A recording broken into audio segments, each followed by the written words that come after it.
Ok, boa noite, pessoal. Hoje é dia 27 de novembro, nós estamos dando início à nossa aula de Fundamentos Psicossociais do Desenvolvimento Infantil. O tema de hoje é Família, Escola e Socialização na Infância. Da apostila que eu passei para vocês, nós vamos estar vendo alguns aspectos da educação, de como a educação desenvolveu durante os tempos, né?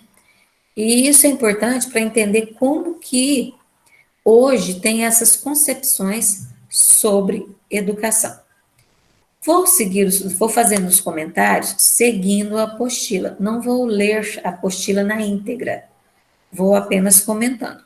Qualquer coisa podem interromper e fazer uma pergunta que achar necessário, certo? Bom, falando sobre família, escola e socialização na infância, devemos lembrar que a família é a primeira instituição da qual a criança faz parte. E ela participa dessa instituição plenamente, com todo o seu desenvolvimento, pois, afinal de contas, é a família que cuida desta criança, tanto nos seus aspectos físicos como nos demais. E a participação da família nesse desenvolvimento infantil é de extrema importância.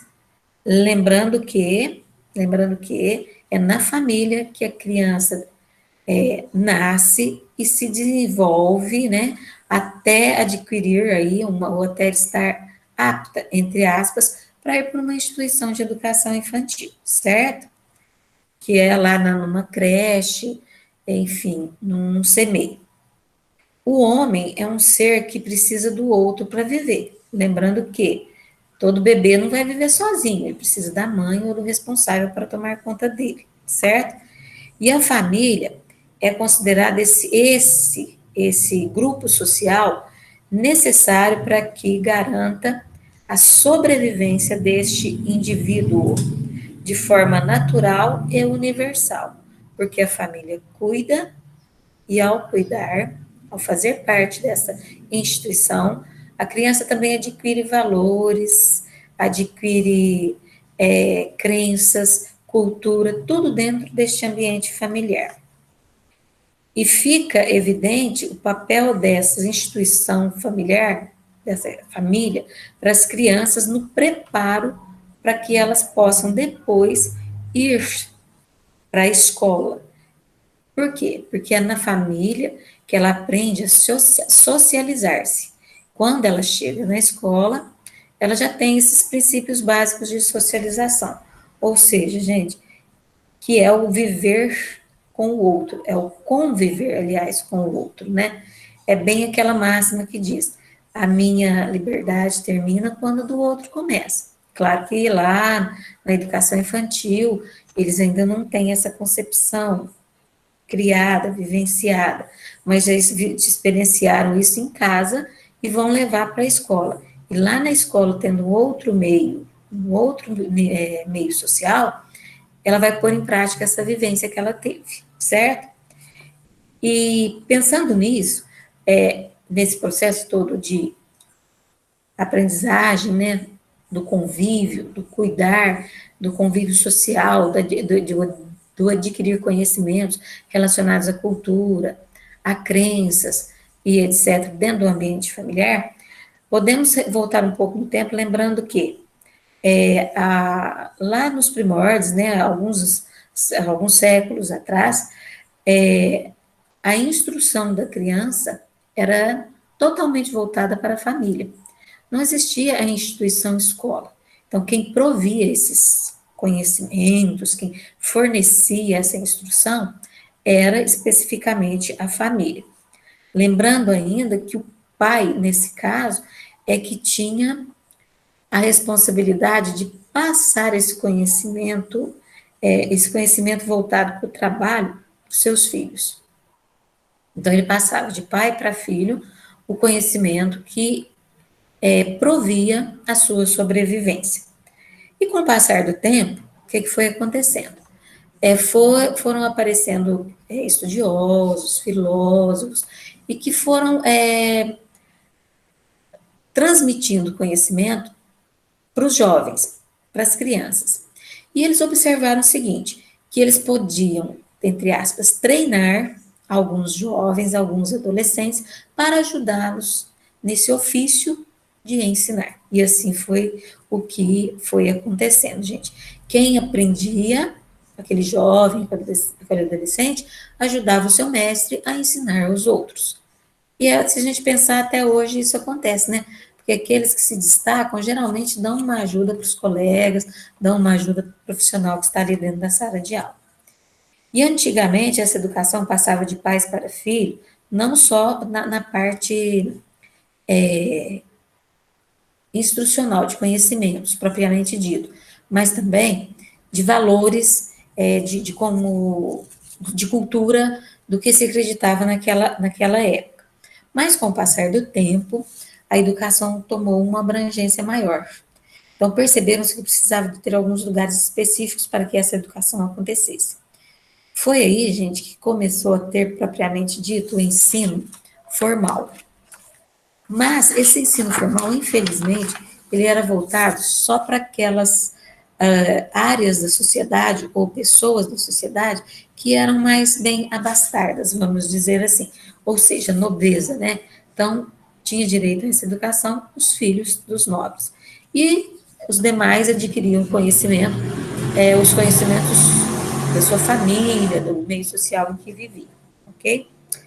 Bom, com o passar do tempo, essas diferenças ficaram acentuadas e perceberam-se que uns tinham uma educação de melhor qualidade e outros ficavam aquém dessa educação que era fornecida. Começou algumas, não vamos dizer assim, algumas diferenças entre os povos da época, que eram os povos que tinham o poder, que eram os romanos bárbaros e os imperadores do Oriente. Era um dualismo entre o Estado e a Igreja. Um seguia regras mais técnicas, mais rígidas, voltadas mais para a vivência propriamente dita, né? E outros acreditavam muito envolviam na educação a religião, voltava muito para os valores, o que era permitido ou não, o que podia, o que não se podia. Então começou essa disputa. A igreja, por muito tempo, conseguiu manter este poder, né, essa estrutura dentro das escolas, né, e a educação passou a ser uma educação, até certo ponto, voltada para o cristianismo, uma educação cristã. Bom, quando aconteceu a Revolução Francesa, por volta do século XIX, gente, aconteceu também uma revolução na educação que passou a ser entendida como ensino mútuo ou monitorial, que era aquele ensino caracterizado, como eu disse anteriormente, pela ajuda de outras pessoas, de um monitor, de alguém que já tinha aprendido e podia ensinar, ajudar o seu mestre ou até mesmo ensinar para outros. Pensando aí que já estava acontecendo, estava nascendo, vamos dizer assim, a profissão, né, do monitor e do professor, propriamente dito, certo? Mais para frente, já nos dias atuais, mais contemporâneos, né, a educação aproxima-se do que chamamos do realismo, levando o ensino que privilegia os elementos da vida prática para para dentro da sala de aula, para que aqueles conteúdos se tornem mais investigativos, mais atrativos para os alunos. Ou seja, a gente tem que pegar o ensino formal, aquele que está lá no livro, no planejamento, que eu tenho que trabalhar com os meus alunos, mas eu tenho que trabalhar com os meus alunos mostrando que isso que eu estou aprendendo formalmente vai me servir para a vida prática, vai servir para a minha vida lá, no dia a dia. E é isso que a gente está tentando fazer aqui, né, gente? Na segunda metade do século, lá por volta de 1800, já voltando um pouquinho atrás, o pedagógico percorreu todo um universo onde mostrava a relação da educação com a sociedade e os seus aspectos fundamentais nessa prática. O primeiro desses aspectos foi a presença do trabalho no processo de instrução técnico-profissional, e o segundo trata da descoberta da psicologia infantil com suas exigências ativas. Dois aspectos importantíssimos e que até hoje são muito presentes. O ensino técnico, que é o que nós estamos fazendo, que ele serve a um ensino específico voltado para aquele trabalho que eu vou exercer, e compreender que para se ensinar crianças na sua primeira infância, existe uma psicologia. Lembra que a gente viu isso lá em Fundamentos no primeiro período? Que cada teórico, cada estudioso viu que a criança aprende de uma certa maneira, aprende voltado para certos aspectos. Então, começou por aí. Lembra, gente, que todo estudo está relacionado um com o outro, né? Então, a gente caiu aqui na psicologia do desenvolvimento infantil, que foi o que a gente começou lá no início do nosso curso, né? Que o conhecimento da psicologia do desenvolvimento infantil se tornou essencial para as escolas da atualidade. E os processos educativos estão presentes para garantir que isso aconteça na legislação, como, por exemplo, no seu artigo 1º lá da LDB, que diz, gente, nesse artigo, que nós, da educação infantil e da educação de uma maneira geral, devemos oferecer ou proporcionar elementos, situações, para que a aprendizagem aconteça da melhor maneira e que essa aprendizagem esteja relacionada com a nossa prática, com a nossa vivência. Está lá no artigo 1º, depois vocês acessem lá para vocês terem bem certinho o que isso significa, ok? E que para que essa aprendizagem aconteça especificamente na educação infantil, nós, os profissionais da educação infantil, os educadores, professores, monitores, nós temos que ter um planejamento voltado para onde abranja os cuidados, uma acolhida, que tenha segurança, que seja lúdico, que principalmente ofereçam desafios que permitam à criança ter oportunidades de satisfazer suas necessidades nos espaços destinados a ela, visando a apreensão dos conhecimentos para, a partir dele, consolidar a cada dia sua emancipação. Em especial, o tratamento para a educação infantil e de pessoas com desenvolvimento.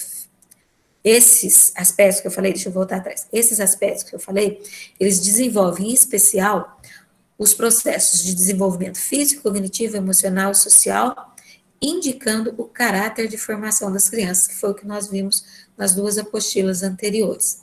Então, só compreendendo o que eu acabei de ler. Na educação infantil, o planejamento é feito, gente, observando todos esses aspectos que eu falei. Porque é o primeiro contato dessa criança com pessoas fora da família, com outros coleguinhas e com conhecimentos que vão ser trabalhados, que vão ser oferecidos para que essa criança desenvolva. Conhecimentos estes que nós, educadores, é que temos que saber para que são, como devem ser trabalhados e que área está sendo desenvolvido dessas crianças. Então, por isso, importantíssimo a gente conhecer essa psicologia do desenvolvimento infantil, que é o que nós já passamos. Os referenciais curriculares nacionais da educação infantil salienta que o papel do professor é importantíssimo no desenvolvimento das crianças nessa faixa etária. Por isso, voltando também lá num aspecto que já estudamos em didática, que o profissional da educação infantil, ele tem que ser diferenciado, sim. Ele tem que compreender todos esses processos de desenvolvimento para saber como trabalhar com os seus alunos.